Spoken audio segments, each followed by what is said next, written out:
여러분, 역사를 잊은 민족에게는 미래가 없다라는 말이 있죠. 역사의 교훈에서 배울 줄 아는 민족이라야 밝은 미래가 보장된다라는 의미를 가지고 있습니다. 여러분, 신앙에서도 과거의 역사를 돌아보는 일은 굉장히 큰 의미를 담고 있습니다. 지나간 일, 이미 지나갔으니까 되돌릴 수 없으니까 잊어버려라. 앞으로 일어날 좋은 일만 생각해라. 핑크빛 미래를 얘기할 수도 있을 겁니다. 그런데 과거의 잘못을 돌아보는 건 앞으로는 그 잘못을 다시 반복하지 않겠다라는 가장 기본적인 조치이기도 합니다. 여러분, 우리에게 2024년이라는 한 해가 주어졌습니다. 그래서 올해는 수요일마다 이 신명기 말씀을 나누게 되는데요. 신명기는요, 이 과거의 이스라엘의 역사를 돌아보면서 앞으로 나아가야 할 신앙의 방향을 제시하고 있습니다. 그런 의미에서 오늘 말씀이 우리에게 유익이 되는 것은 과거의 잘못을 돌아보게 하시고 또 그리고 그 잘못된 것을 다시 반복하지 않겠다라는 그 미래를 다짐할 수 있기 때문에 그렇습니다. 저는 오늘 이 시간이 지난 한 해와 더불어서 또 우리의 신앙 전체를 돌아보는 시간이 되기를 원합니다. 그러면서 내 인생에서 실패의 역사를 반복하지 않도록 잘못을 멈추는 은혜가 함께 예배하는 우리 모두에게 임하길 주님의 이름으로 축복합니다. 여러분, 오늘 본문에서는요, 이스라엘 백성들의 역사 속에서 그 순간적으로 멈춰야 했었던 세 가지를 살펴보게 됩니다. 무엇을 멈춰야 했는가? 저는 세 가지로 함께 나누고자 하는데요. 첫 번째로는 그 이스라엘 백성들이 의심을 멈춰야 했습니다. 여러분, 21절에서 보면 하나님의 약속이 선포됩니다. 올라가서 차지하라, 두려워하지 말라, 주저하지 말라라고 하세요. 근데 이때 이스라엘 백성들이 어떻게 반응했다고 합니까? 정탐꾼을 보내자는 겁니다. 모세가 지금 민수기 13장에서의 사건을 다시 한번 되짚어보고 있습니다. 이 사건이 기록된 민수기 13장으로 가보면 하나님께서 정탐하라고 하시죠. 하나님께서 정탐을 명령하세요. 하나님이 먼저 정탐을 명령하신 것만 같습니다. 민수기 13장만 보면 그렇게 생각할 수 있지만 실은 그 민수기 13장에는 생략된 내용이 있어서 그렇습니다. 오늘 본문 보면은 먼저 정탐을 제안했던 건 이스라엘 백성이었습니다. 그 제안을 좋게 여겼던 모세가 수용했고요. 그리고 결국 12명의 정탐꾼이 출발하기에 이르렀습니다. 여러분, 우리는 이 정탐 사건이 잘못돼도 한참 잘못됐다라는 걸 알고 있습니다. 이 정탐 이후로 정탐했던 하루를 1년으로 계산해서 무려 40년이라는 광야 생활의 험난한 여정이 출발되었던 거죠. 그런데 왜 정탐하는 일이 잘못된 것일까요? 여러분, 하나님이 올라가라면 군말 없이 좀 올라가야지. 왜 정탐하느냐? 믿음이 없는 행동이다. 여러분, 이렇게 생각하십니까? 여러분, 하나님의 명령을 어떻게 하면 잘 수행할 수 있을까 고민하면서 적들을 살피고 약점도 파악해보고 작전을 계획해보는 건 여러분 지혜로운 일이에요. 전쟁을 잘하기 위한 목적으로 정탐을 할 수가 있는 거예요. 믿음이 없는 게 아니라 실은 지혜로운 정상적인 반응이죠. 만약 정탐 자체가 잘못된 거라면 성경에 나오는 모든 정탐이 다 잘못된 겁니다. 근데 그렇지 않죠. 정탐했던 다른 한 사건을 살펴보면 훗날 여호수아가 이 가나안 땅 정복 전쟁을 시작할 때에 여리고성을 앞에 두죠. 그리고 여리고에 두 정탐꾼을 보냅니다. 그 정탐은 어땠습니까? 전혀 문제가 없었습니다. 오히려 정탐꾼들은요, 기생 라합을 통해서 이 하나님에 대한 믿음의 고백을 들을 수 있는 정탐이었습니다. 정탐을 통해서 라합의 가정을 살리는 기회가 되기도 했어요. 정탐꾼이 뒤쫓기는 그 위험한 상황 속에서 라합이 정탐꾼을 숨겨줬기 때문에 살아 돌아올 수 있었고 정탐을 무사히 마칠 수 있었던 간증거리도 됐습니다. 결정적으로 가나안 주민들이 이스라엘의 그 하나님 때문에 간담이 녹았다라는 것을 확인하고 돌아오는 수확이 있는 정탐이었습니다. 정탐 자체가 나쁜 게 아니라는 거예요. 정탐하려는 숨은 동기가 문제입니다. 왜 정탐을 하려고 하느냐 이거예요. 여호수아가 여리고에 보낸 정탐, 그 가나안 땅을 차지하기 위한 전략적인 정탐이었습니다. 그러니까 문제가 안 되죠. 반면에 민수기 13장에 나온 정탐은요, 의심의 정탐이라고 볼 수 있어요. 숨은 동기가 달랐다는 거예요. 12명의 정탐꾼 중에 여호수아와 갈렙을 제외한 10명의 정탐꾼의 숨은 동기가 뭐냐? 하나님께서 약속은 하긴 하셨는데 그 약속이 진짜 이루어질까라는 의구심을 가지고 그 의구심을 해결하기 위해서 정탐했다라는 거예요. 하나님이 올라가라고 하시는데 그 일이 진짜 가능한가 확인해보고 싶었던 겁니다. 여러분, 그걸 어떻게 알 수 있느냐면 보고의 내용을 보면 알아요. 갔다 오고 나서 40일 동안 정탐하고 와서 하는 얘기가 좋은 땅이긴 하지만 그 땅에는 거인 자손이 있고 우리는 그들이 보기에 메뚜기 같아서 싸움이 안 된다는 거예요. 혹시나 그 땅을 차지할 수 있을까 해서 긴가민가 하면서 정탐해 봤는데 역시나 안 된다라는 결론을 가지고 돌아옵니다. 우리가 전쟁에서 이길 수 있을까? 안 될 것 같은데? 라는 의심의 생각이 정탐 후에는 확신으로 바뀌었어요. 질 수밖에 없다. 가면 우린 죽을 테니까 못 올라간다는 거예요. 여러분, 하나님의 약속이 주어졌는데 그 약속이 진짜일까 의심하면서 하는 정탐, 그런 정탐, 그 숨은 동기가 문제라는 거죠. 하나님의 약속을, 하나님의 그 말씀을 스스로 검증해 보려는 시도는 멈춰야 합니다. 여러분, 내가 말씀을 검증하는 게 아니라 말씀이 나를 검증하는 겁니다. 여러분, 이게 뒤바뀐 걸 아시겠죠? 내가 말씀을 검증하는 게 아니라 말씀이 나를 살펴보게 해야 되는 거예요. 주객이 전도된 현상입니다. 여러분, 믿음과 의심은 공존할 수 없습니다. 의심은요, 견고한 믿음의 틈을 내요. 아무리 하나님과 동행하기를 즐겨하고 좋은 믿음을 가지고 있다 하더라도 내 안에 들어온 그 의심을 몰아내지 않으면 틈이 벌어집니다. 틈이 벌어져요. 사탄이 그 틈을 비집고 들어와서 역사하는 거예요. 여러분, 의심은 애초에 내가 만들어낸 생각이 아닙니다. 내가 만들어낸 게 아니면 그 의심이 어디서 생겨났을까요? 사탄 마귀가 의심의 생각을 나에게 넣어주는 거예요. 그래서 내가 의심하고 싶지 않다고 해서 의심이 안 되는 게 아닙니다. 여러분, 그래서 한 번도 의심을 안 해본 사람이 없는 거예요. 창세기 보면요, 뱀이 하와에게 의심을 넣어주죠. 먹으면 반드시 죽는다고 하셨는데 죽을까로 바꾸면서 의심하게 만들어요. 그거 먹으면 하나님처럼 될 수 있다고 하면서 못 먹게 하는 그 하나님의 선하심을 의심하게 만들어요. 그 의심의 생각을 몰아내지 못해서 결국 선악을 알게 하는 그 나무 열매를 먹잖아요. 예수님 팔았던 가룟 유다도 마찬가지였습니다. 마귀가 가룟 유다의 마음에 예수님을 팔려는 생각을 넣었다 그랬어요. 여러분, 이 말은요, 사탄이 가룟 유다로 하여금 예수님의 존재 자체를 의심하게 만들었다는 거예요. 지금까지 예수님 그렇게 따라다녀 봤는데 내가 기대했던 구원자는 아니다, 이렇게 의심하게 만들었어요. 그러니까 팔아버린 거예요. 예수님을 진짜라고 믿으면서, 그분이 구원자라고 진짜 믿으면서 어떻게 고작 노예 한 사람 값을 받으면서 팔았겠어요? 떼부자 되는 것도 아닌데요. 가룟 유다가 돈에 눈이 먼 게 아닙니다. 마귀가 넣어준 그 예수님을 향한 강한 의심을 몰아내지 못해서 예수님을 팔았던 거예요. 여러분, 한 번 의심하기 시작하면요, 다 미심쩍게 보이잖아요. 사람 한 번 의심하면요, 그 사람 하는 모든 행동이 다 그래서 그런 거구나, 이렇게 보여요. 언젠가 물건이 없어졌을 때 누가 가져갔나 범인부터 막 찾게 되더라고요. 내가 물건을 잃어버렸는데 잃어버린 게 아니라 누가 가져가서 없어졌다, 이런 생각이 드는 거예요. 아무래도 어떤 사람이 좀 가져간 것 같다라고 생각이 들면요, 괜히 그 사람 주위를 막 살피게 돼요. 그리고 그 사람을 막 범인으로 확정하게 되더라고요. 나중에 물건 찾으면 속으로 참 민망한 거죠. 네. 의심의 눈으로 사람을 보면요, 정말 그 사람이 그렇게 보입니다. 그 사람이 가져간 것 같고, 그 사람이 내 비밀을 다 소문 퍼뜨린 것 같고, 그 사람이 날 속이고 있는 것만 같고. 여러분, 의심을 시작하면요, 멈추기가 어렵다라는 거예요. 하나님의 약속을 의심하기 시작하면 모든 게 다 미심쩍게 보입니다. 근데 마귀가 그걸 누구보다 잘 알고 참 잘 이용해요. 지금도 마귀는 우리 생각 속에 의심을 넣어주는 거예요.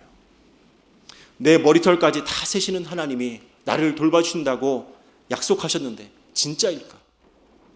하나님 사랑하고 순종하면 자손의 자손 천대까지 은혜를 베풀어 주신다고 하셨는데 진짜 내 자녀들을 책임져 주실까? 이 험난한 시대를 살아가는 자녀들 어떻게 책임져 주실까?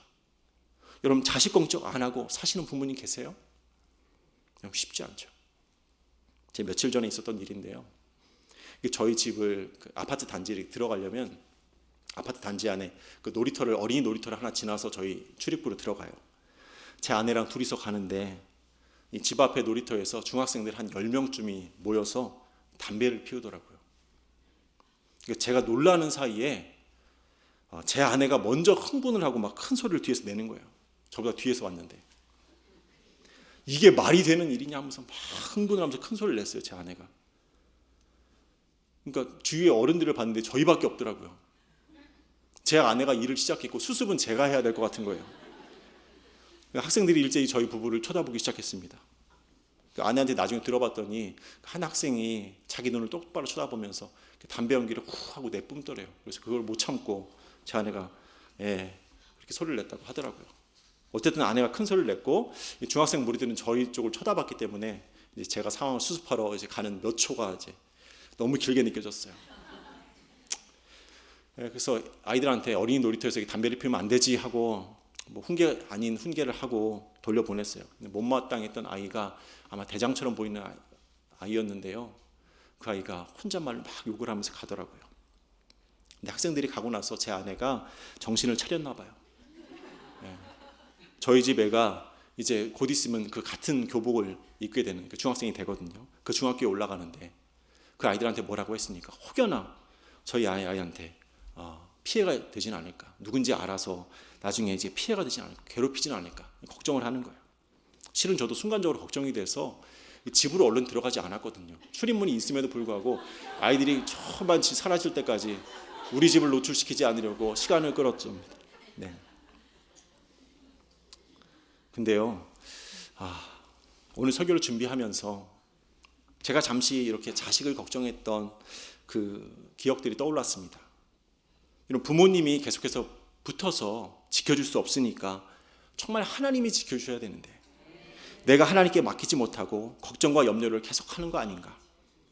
자녀를 내 것처럼 생각하지 않겠다고 하나님의 서유라고 말은 했는데 정작 평안하지 않은 제 모습을 보게 됩니다. 여러분, 하나님의 약속을 의심하는 우리의 연약함이 여전히 있지는 않을까 생각해 봅니다. 내 인생 하나님이 책임져 주신다고 하셨으니까 노년의 때 아무 걱정 없이 살고 계신 분 계십니까? 급변하는 시대를 보면서 아무리 내가 준비를 했다고 하더라도 걱정이 될 때가 있잖아요. 여러분, 걱정은요, 결과를 알지 못하는 사람이 하는 거예요. 여러분, 다시 한번요, 결과를 알지 못하는 사람이 걱정하는 거예요. 이미 결과는요, 하나님이 돌보시고 책임져 주시는 걸로 정해져 있습니다. 내 안에 걱정이 남아있다면 약속이 보장되지 않는다는 그 의심부터 몰아내야 됩니다. 여러분, 하나님의 약속을 의심하게 만드는 사탄마귀의 생각이 들어오면 바로 몰아낼 수 있어야 돼요. 다만 우리는 그 약속을 받은 당사자로서 정탐할 수는 있습니다. 그 약속이 어떻게 이루어질까 살피면서 조사하고 계획도 해보고 이런저런 고민을 해볼 수 있어요. 여러분, 내 남은 인생에서 재정은 좀 어떻게 관리하는 게 좋을까? 건강은 어떻게 관리해야 되는가? 자녀들은 어떻게 끝까지 가르치면서 도와줄 수 있을까? 알아보면서 계획하는 것은 필요합니다. 이런 정탐 자체가 문제가 되지 않는다고 했어요. 근데 정탐하는 숨은 동기가 중요하다고 했죠. 약속에 대한 의구심을 해결하려고 하나님이 정말 그걸 하실 수 있을까? 이게 정말 이루어질까? 불안해하면서 정탐한다, 계획해본다? 여러분, 이건 불합격이에요. 불안해하면서 걱정 속에서 정탐한다면, 계획해본다면 여러분, 불합격이에요. 그러나 하나님이 나에게 주신 그 약속들 어떻게 이루실까 기대하면서 평안함 가운데 정탐한다, 계획한다. 여러분, 그러면 여호수아와 갈렙과 같은 믿음의 눈을 가진 정탐입니다. 여러분, 의심을 안 할 수는 없어요. 의심을 한 번도 안 할 수는 없습니다. 어느 순간 사탄이 그 생각을 넣어주기 때문에 그래요. 중요한 건 내 안에 들어온 그 의심을 가만히 내버려 두지 말라는 거예요. 의심을 가만히 두면요, 커집니다. 나도 모르게 의심이 좋아하는 영양분을 줍니다. 의심에 대한 생각을 하면 그때마다 영양분을 주는 거예요. 그 의심을 묵상하면 점점 더 의심은 커지게 돼 있어요. 여러분, 독은 퍼지기 전에 얼른 빼내야 되죠. 가만히 두면 퍼집니다. 하나님 의심하는 건 내 안에 들어온 독이에요. 하나님 멀리하게 만들잖아요. 그러니까 의심은 들어오자마자 바로 그 즉시 몰아내야 됩니다. 저 여러분은 사탄이 넣어주는 그 의심의 생각을 그때마다 몰아낼 수 있기를 바랍니다. 여러분, 이스라엘 지파를 대표한 그 정탐꾼들은 의심을 몰아내지 않고 방치했어요. 여러분, 그 결과 어떻게 됐느냐? 의심의 정탐은 이제 원망으로 이어져요. 약속의 땅은 좋은 땅이다, 올라가라 명령하셨는데 거역해요. 그리고 원망하는 거예요. 그 내용이 26절, 27절에 있는데요. 우리 한번 다시 읽어보겠습니다. 26절, 27절입니다. 시작. 그러나 너희가 올라가기를 원하지 아니하고 너희의 하나님 여호와의 명령을 거역하여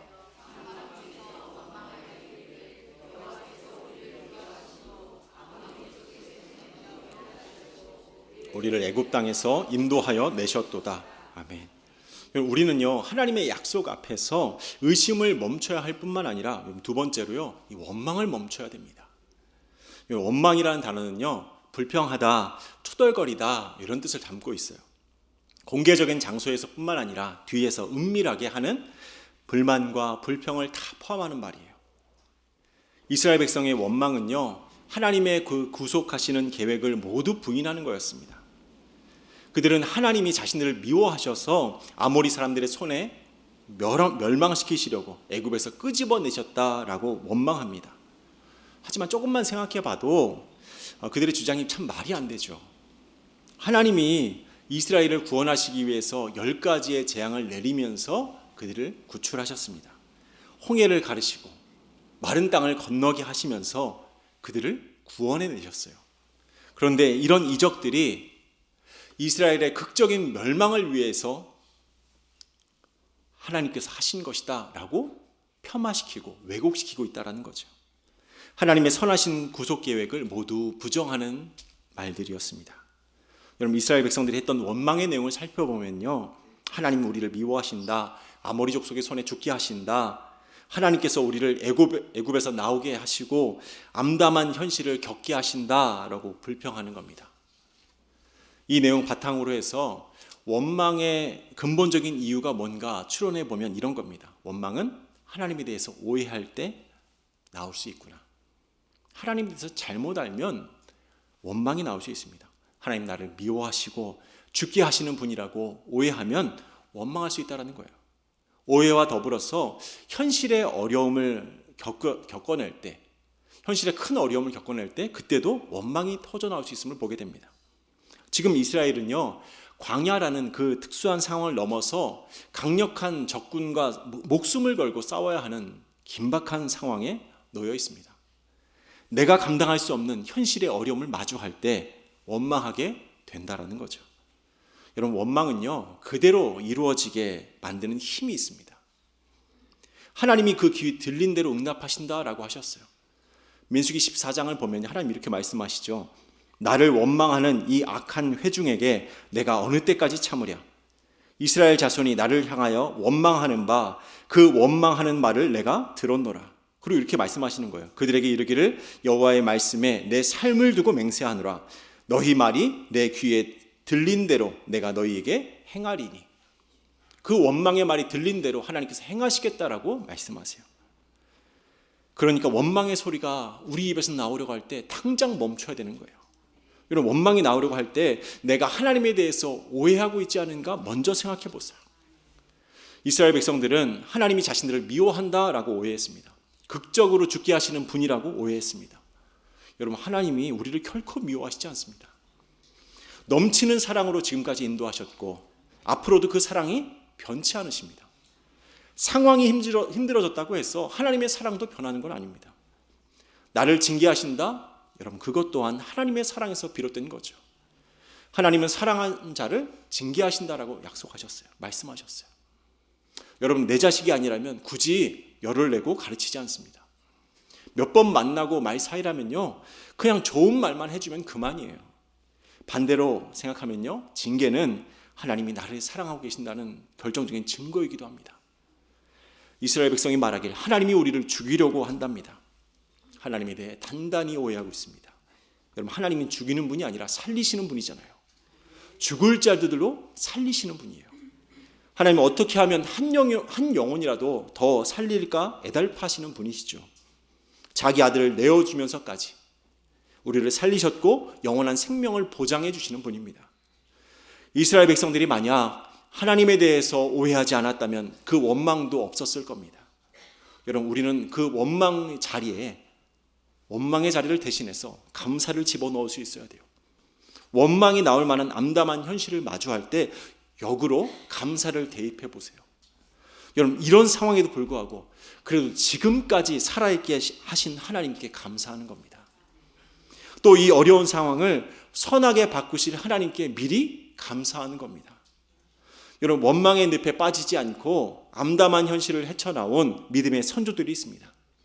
조롱과 채찍질뿐 아니라 결박과 옥에 갇히는 시련 속에서 하나님을 원망하지 않고 약속을 바라보면서 믿음을 지켰습니다. 그분의 사랑과 선하심을 의심하지 않았고 악한 분으로 오해하지도 않았습니다.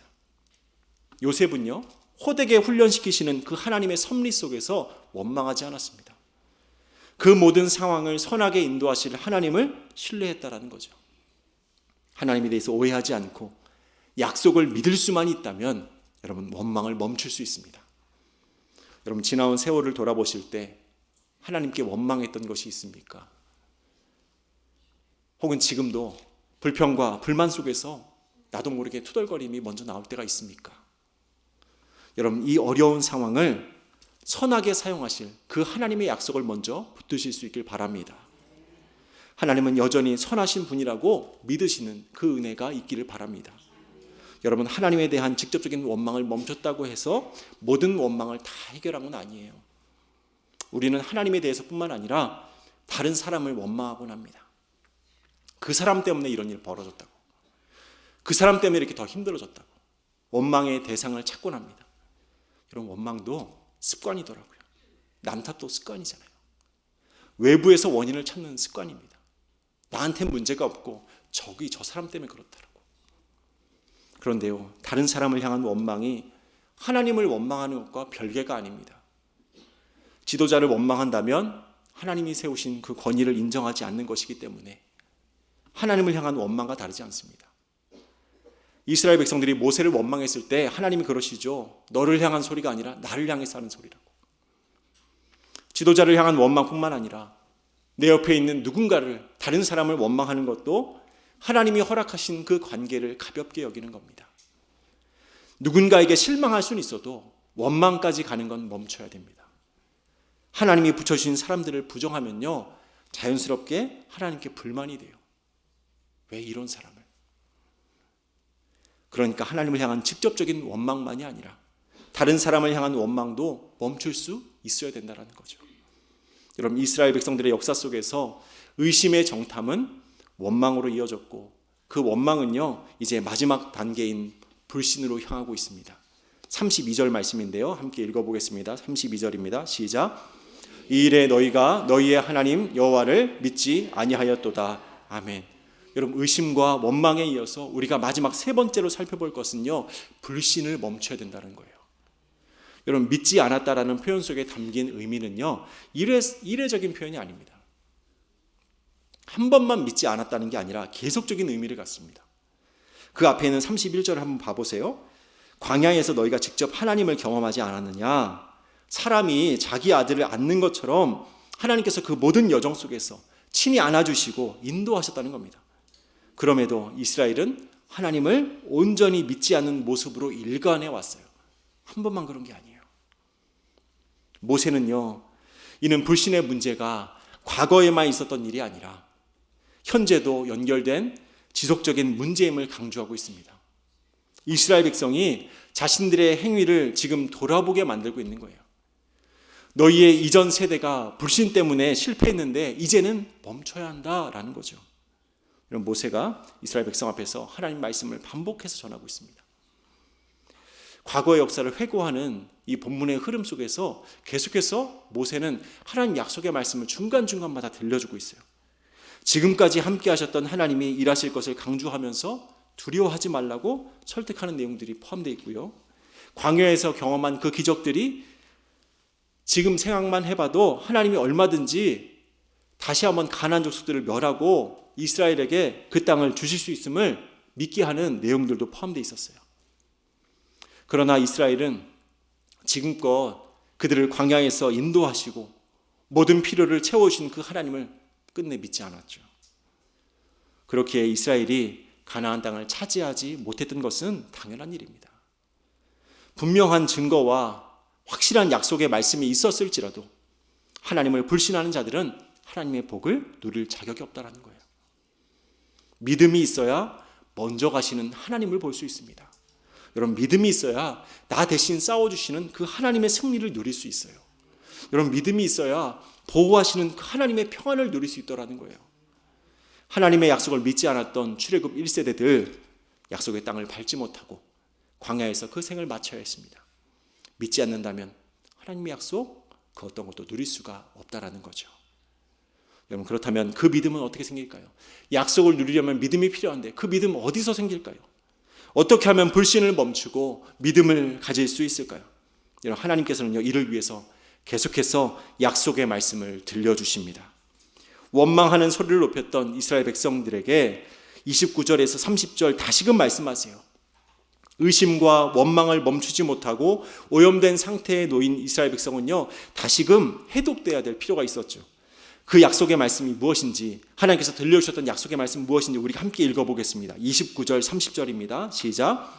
내가 너희에게 말하기를 그들을 무서워하지 말라, 두려워하지 말라. 너희보다 먼저 가시는 너희의 하나님 여호와께서 애굽에서 너희를 위하여 너희 목전에서 모든 일을 행하신 것 같이 이제도 너희를 위하여 싸우실 것이며. 아멘. 여러분, 31절 제가 읽습니다. 광야에서도 너희가 당하였거니와 사람이 자기의 아들을 안는 것 같이 너희의 하나님 여호와께서 너희가 걸어온 길에서 너희를 안으사 이곳까지 이르게 하셨느니라 하나. 아멘.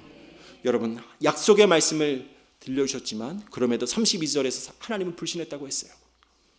하나님 먼저 가셔서 그들을 위해서 싸우시는데 승리를 주신다고 하시는데 약속을 믿지를 않았습니다. 죽음의 땅 광야에서도 불과 구름으로 그들을 보호하신 하나님을 잊어버렸습니다.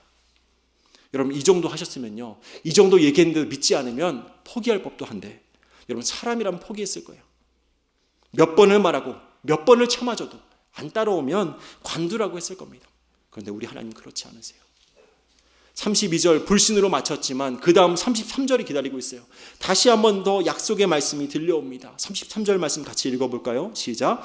그는 너희보다 먼저 그 길을 가시며 장막 칠 곳을 찾으시고 밤에는 불로 낮에는 구름으로 너희가 갈 길을 지시하신 자이시니라. 아멘.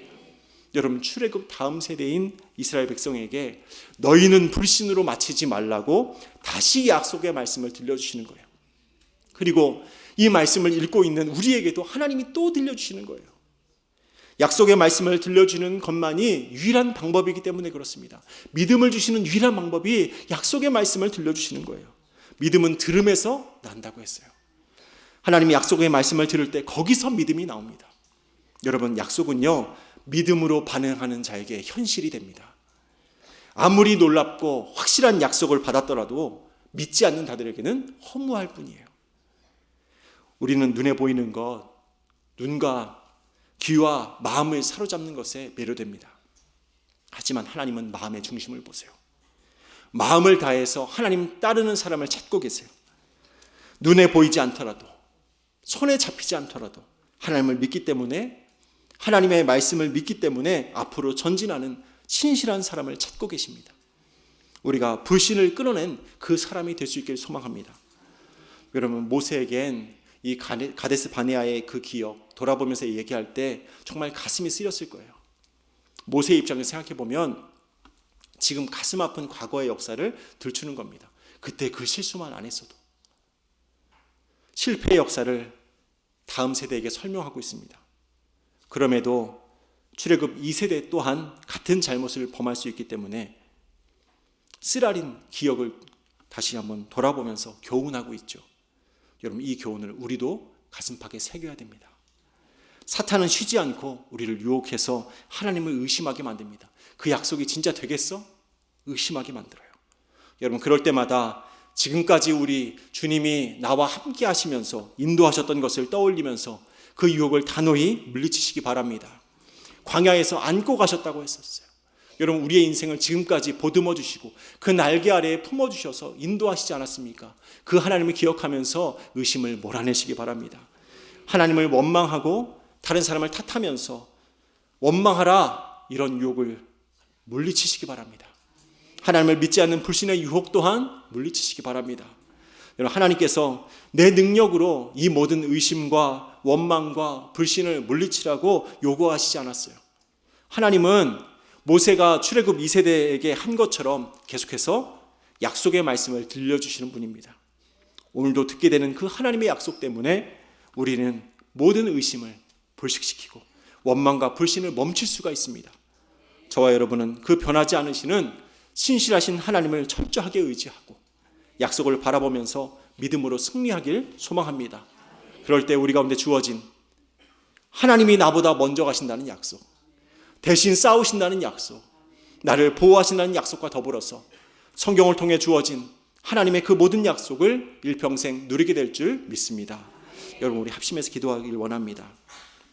함께 기도할 때에 여러분, 나를 돌보시는 하나님의 약속이 있음에도 불구하고 여전히 걱정과 불안 속에 있는 영역이 있다면 여러분, 그 의심을 멈추게 해달라고 우리 기도하길 원합니다. 사탄이 주는 그 의심의 생각을 몰아내게 해달라고 기도하길 원합니다. 또 하나님과 다른 사람을 향해 원망했던 것이 있다면 이제는 멈추게 해달라고, 상황이 너무 힘들더라도 그 상황을 선하게 사용하실 하나님을 기대하면서 원망하지 않도록 기도하시고, 무엇보다 계속해서 들려주시는 그 하나님의 약속의 말씀으로 인해서 의심과 원망과 불신의 그 완악함이 눈 녹듯 녹아질 수 있도록 우리 함께 하나님을 의지하면서 기도하길 원합니다. 우리 주여 한번 부르시고 기도합니다. 주여!